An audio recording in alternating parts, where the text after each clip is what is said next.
Да беше ден през теб да видя, но е тъмна нощ. След всичко до сега горчив съм, мрачен и без мощ. В тяло живо днес едно сърце загина. Жив съм, тук съм, дишам, ама изстинал.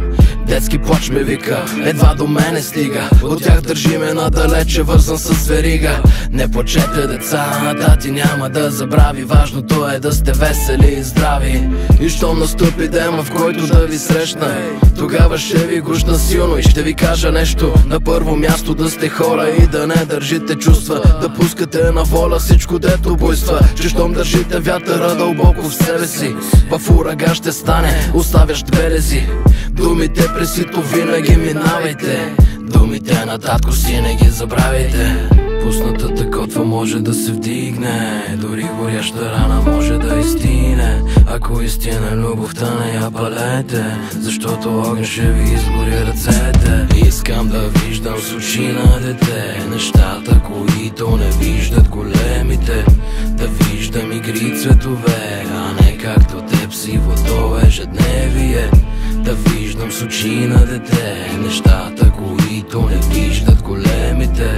Да виждам игри цветове, а не както теб сивото ежедневие. Но уви съм сляп за всичко цветно вън, и цветовете виждам само ако са на сън. На сън се срещам с души отдавна гинали, но те мълчат и са си мълчали винаги. От тях съвет се търси само спомените стари, но спомените ми са детски, укор не видяли. И как да търся малкия си аз, като превърнах се в звяр, в някаква пълна княз. Ся ме е страх и съм сам и няма никой. Така студено е и мрачно и до болка тихо. Деца, помнете, че любов това е буря, а вие сте кораб и здраво дръжте руля. Че може всеки силен вятър да повдигне вълна, която да ви потопи във вина. Думите през сито винаги минавайте, думите на татко си не ги забравяйте.